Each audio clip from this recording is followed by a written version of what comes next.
History of Florence and of the Affairs of Italy, Book 1, Chapter 6, by Niccolo Machiavelli, narrated by American Mail 1 and published by Logos Ex Machina Archive. The Emperor Henry comes into Italy. The Florentines take the part of the Pope. The Visconti originate the Duchy of Milan. Artifice of Maffio Visconti against the family of De La Torre. Giovanni Galeazzo Visconti, first Duke of Milan. The Emperor Louis in Italy. John, King of Bohemia, in Italy. League against the King of Bohemia and the Pope's legate. Origin of Venice. Liberty of the Venetians confirmed by Pepin and the Greek Emperor. Greatness of Venice. Decline of Venice. Discord between the Pope and the Emperor. Giovanna, Queen of Naples. Rienzi. The Jubilee reduced to 50 years. Succession of the Duke of Milan. Cartologia of the Pope's legate. War between the Genoese and the Venetians. At this time, Charles II of Naples died, and was succeeded by his son Robert. Henry of Luxembourg had been elected to the empire, and came to Rome for his coronation, although the Pope was not there. His coming occasioned great excitement in Lombardy, for he sent all the banished to their homes, whether they were Guelphs or Ghibellines, and in consequence of this, one faction endeavoring to drive out the other, the whole province was filled with war. Nor could the emperor with all his endeavors abate his fury.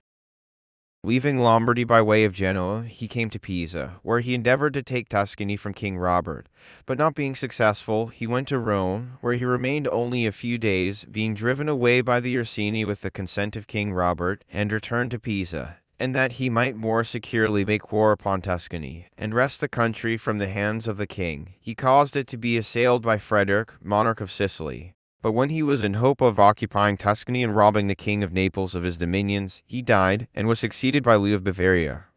About the same period, John the XXII attained the papacy, during whose time the emperor still continued to persecute the Guelphs in the church, but they were defended by Robert and the Florentines. Many wars took place in Lombardy between the Visconti and the Guelphs, and in Tuscany between Castruccio of Lucca and the Florentines. As the family of Visconti gave rise to the Duchy of Milan, one of the 5 principalities which afterward governed Italy, I shall speak of them from a rather early date. Milan, upon recovering from the ruin into which she had been thrown by Frederick Barbarossa, in revenge for her injuries, joined the league formed by the Lombard cities for their common defense. This restrained him, and for a while preserved alive the interests of the church in Lombardy. In the course of the wars which followed, the family of La Torre became very potent at city, and their reputation increased so long as the emperor possessed little authority in the province. But Frederick II, coming into Italy, and the Ghibelline party, by the influence of Ezzelin having grown powerful, seeds of the same faction sprang up in all the cities. In Milan were the Visconti, who expelled the La Torres. These, however, did not remain out, for by agreement between the emperor and the pope they were restored to their country. For when the Pope and his court removed to France, and the Emperor, Henry of Luxembourg, came into Italy, with the pretext of going to Rome for his crown, he was received in Milan by Maffio Visconti and Guido della Torre, who were then the heads of these families. But Maffio, designing to make use of the emperor for the purpose of expelling Guido, and thinking the enterprise not difficult, on account of the La Torre being of the contrary faction to the imperial, took occasion, from the remarks which the people made of the uncivil behavior of the Germans, to go craftily about and excite the populace to arm themselves and throw off the yoke of these barbarians. When a suitable moment arrived, he caused a person in whom he confided to create a tumult, upon which the people took arms against the Germans. But no sooner was the mischief well on foot than Maffio, with his sons and their partisans, ran to Henry, telling him that all the disturbance had been occasioned by the La Torre family, who, not content to remain peaceably in Milan, had taken the opportunity to plunder him, that they might ingratiate themselves with the Guelphs of Italy and become princes in the city. They then bade him be of good cheer, for they, with their party, whenever he wished it, were ready to defend him with their lives. Henry, believing all that Maffio told him, joined his forces to those of the Visconti, and attacking the La Torre, who were in various parts of the city endeavoring to quell the tumult, slew all upon whom they could lay hands, and having plundered the others of their property, sent them into exile. By this artifice, Maffio Visconti became a prince of Milan. Of him remained Galeazzo and Azzo, and, after these, Lecchino and Giovanni. Giovanni became Archbishop of Milan, and of Lecchino, who died before him, were left Robbo and Galeazzo. Galeazzo, dying soon after, left a son called the Count of Vertu, who after the death of the archbishop, contrived the murder of his uncle, Robbo, became Prince of Milan, and was the first who had the title of Duke. The Duke left Filippo and Giovan Mariangelo, the latter of whom being slain by the people of Milan, the state fell to Filippo. But he having no male heir, Milan passed from the family of Visconti to that of Sforza, in the manner to be related hereafter. But to return to the point from which we deviated, the Emperor Louis, to add to the importance of his party and to receive the crown, came into Italy, and being at Milan, as an excuse for taking money of the Milanese, he pretended to make them free and to put the Visconti in prison. But shortly afterwards he released them, and, having gone to Rome, in order to disturb Italy with less difficulty, he made Piero della Corvere antepope, by whose influence, and the power of the Visconti, he designed to weaken the opposite faction in Tuscany and Lombardy. But Castruccio died, and his death caused the failure of the emperor's purpose, for Pisa and Lucca rebelled. The Pisans sent Piero della Corvere a prisoner to the Pope in France, and the emperor, despairing of the affairs of Italy, returned to Germany. He had scarcely left before John, King of Bohemia, came into the country at the request of the Ghibellines of Brescia, and made himself lord of that city and of Bergamo. And as his entry was with the consent of the Pope, although he feigned the contrary, the legate of Bologna favored him, thinking by this means to prevent the return of the emperor.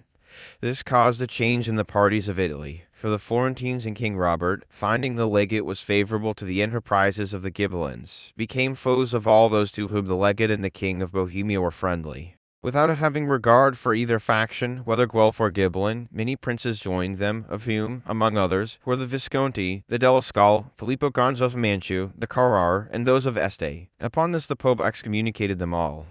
The king, in fear of the League, went to collect forces in his own country, and having returned with a large army, still found his undertaking a difficult one. So, seeing his error, he withdrew to Bohemia, to the great displeasure of the legate, leaving only Reggio and Modena guarded, and Parma in the care of Marsilio and Piero de' Rossi, who were the most powerful men in the city. The king of Bohemia being gone, Bologna joined the League, and the Leaguers divided among themselves the 4 cities which remained of the church faction. They agreed that Parma should pertain to the Della Scala, Reggio to the Gonzaga, Modena to the family of Este, and Lucca to the Florentines. But in taking possession of these cities, many disputes arose which were afterward in a great measure settled by the Venetians. Some, perhaps, will think it a species of impropriety that we have so long deferred speaking of the Venetians, theirs being a republic, which, both on account of its power and internal regulations, deserves to be celebrated above any principality of Italy. But that this surprise may cease when the cause is known, I shall speak of their city from a more remote period, that everyone may understand what were their beginnings, and the causes which so long withheld them from interfering in the affairs of Italy. When Attila, king of the Huns, besieged Aquila, the inhabitants, after defending themselves a long time, began to despair of effecting their safety, and fled for refuge to several uninhabited rocks, situated at the point of the Adriatic Sea, now called the Gulf of Venice, carrying with them whatever movable property they possessed. The people of Padua, finding themselves in equal danger, and knowing that, having become master of Royal, Attila would next attack themselves, also removed with their most valuable property to a place on the same sea, called Rivo Alto, to which they brought their women, children, and aged persons, leaving the youth in Padua to assist in her defense. But after Attila had taken Aquila, and destroyed Padua, Marcellus, Vicenza, and Verona, the people of Padua and others who were powerful continued to inhabit the marshes about Rivo Alto, and, in like manner, all the people of the province anciently called Venetia, driven by the same events, became collected in these marshes. Thus, under the pressure of necessity, they left an agreeable and fertile country to occupy one sterile and unwholesome. However, in consequence of a great number of people being drawn together into a comparatively small space, in a short time they made those places not only habitable, but delightful, and having established among themselves laws and useful regulations, enjoyed themselves in security amid the devastations of Italy, and soon increased both in reputation and strength. For, besides the inhabitants already mentioned, many fled to these places from the cities of Lombardy, principally to escape from the cruelties of Clefus, king of the Lombards, which greatly tended to increase the numbers of the new city, and in the conventions which were made between Pepin, king of France, and the emperor of Greece, when the former, at the entreaty of the Pope, came to drive the Lombards out of Italy, the Duke of Benevento and the Venetians did not render obedience to either the one or the other, but alone enjoyed their liberty. As necessity had led them to dwell on sterile rocks, they were compelled to seek the means of subsistence elsewhere. And voyaging with their ships to every port of the ocean, their city became a depository for the various products of the world, and was itself filled with men of every nation. For many years the Venetians sought no other dominion than that which tended to facilitate their commercial enterprises, and thus acquired many ports in Greece and Syria, and as the French had made frequent use of their ships in voyages to Asia, the island of Candia was assigned to them in recompense for these services. While they lived in this manner, their name spread terror over the seas, and was held in veneration throughout Italy. This was so completely the case that they were generally chosen to arbitrate in controversies between the states, as occurred in the difference between the colleagues, on account of the cities they had divided among themselves, which being referred to the Venetians, they ordered Brescia and Bergamo to the Visconti. But when, in the course of time, urged by their eagerness for dominion, they had made themselves masters of Padua, Vicenza, Treviso, and afterward of Verona, Bergamo, and Brescia, with many cities in Romagna, the kingdom of Naples, other nations were impressed with such an opinion of their power, that they were a terror, not only to the princes of Italy, but to the ultramontane kings. These states entered into an alliance against them, and in one day wrested from them the provinces they had obtained with so much labor and expense, and although they have in latter times reacquired some portions, still possessing neither power nor reputation, like all the other Italian powers, they live at the mercy of others. Benedict XII, having attained the pontificate and finding Italy lost, fearing, too, that the emperor would assume the sovereignty of the country, determined to make friends of all who had usurped the government of those cities which had been accustomed to obey the emperor, that they might have occasion to dread the latter, and unite with himself in the defense of Italy. To this end he issued a decree, confirming to all the tyrants of Lombardy the places they had seized. After making this concession the Pope died, and was succeeded by Clement VI. The emperor, seeing with what a liberal hand the pontiff had bestowed the dominions of the empire, in order to be equally bountiful with the property of others, gave to all who had assumed sovereignty over the cities or territories of the church the imperial authority to retain possession of them. By this means Alito Malatesti and his brothers became lords of Rimbino, Pesaro, and Fano, Antonio di Montefeltro, of the Marca and Urbino, Gentile di Verano, of Carmino, Guido di Polenta, of Ravenna, Sinibaldo Ordelafoli, of Friuli and Cesena, Giovanni Manfredi, Alfonso, Ludovico Aldesi, Mamal, and besides these, many others in divers places. Thus, of all the cities, towns, or fortresses of the church, few remained without a prince, for she did not recover herself till the time of Alexander VI, who, by the ruin of the descendants of these princes, restored the authority of the church. The emperor, when he made the concession before named, being at Taranto, signified an intention of going into Italy. In consequence of this, many battles were fought in Lombardy, and the Visconti became lords of Parma. Robert, King of Naples, now died, leaving only 2 grandchildren, the issue of his sons Charles, who had died a considerable time before him. He ordered that the elder of the 2, whose name was Giovanna or Joan, should be heiress of the kingdom, and take for her husband Andrea, son of the King of Hungary, his grandson. Andrea had not lived with her long before she caused him to be murdered, and married another cousin, Louis, Prince of Taranto. But Louis, King of Hungary, and brother of Andrea, in order to avenge his death, brought forces into Italy, and drove Queen Joan and her husband out of the kingdom. At this period a memorable circumstance took place at Rome. Niccolo de Lorenzo, often called Rienzi or Cole di Rienzi, who held the office of Chancellor at Campidoglio, drove the senators from Rome and, under the title of tribune, made himself the head of the Roman Republic, restoring it to its ancient form, and with so great reputation of justice and virtue, that not only the places adjacent, but the whole of Italy sent ambassadors to him. The ancient provinces, seeing Rome arise to new life, again raised their heads, and some induced by hope, others by fear, honored him as their sovereign. But Niccolo, notwithstanding his great reputation, lost all energy in the very beginning of his enterprise, and as if oppressed with the weight of so vast an undertaking, without being driven away, secretly fled to Charles, King of Bohemia, who, by the influence of the Pope, and in contempt of Louis of Bavaria, had been elected emperor. Charles, to ingratiate himself with the pontiff, sent Niccolo to him a prisoner. After some time, in imitation of Rienzi, Francesco Barcegli seized upon the tribunate of Rome and expelled the senators, and the Pope, as the most effectual means of repressing him, drew Niccolo from his prison, sent him to Rome, and restored to him the office of tribune, so that he reoccupied the state and put Francesco to death. But the colonists becoming his enemies, he too, after a short time, shared the same fate, and the senators were again restored to their office. The King of Hungary, having driven out Queen Joan, returned to his kingdom, But the Pope, who chose to have the Queen in the neighborhood of Rome rather than the king, effected her restoration to the sovereignty on the condition that her husband, contenting himself with the title of Prince of Taranto, should not be called king.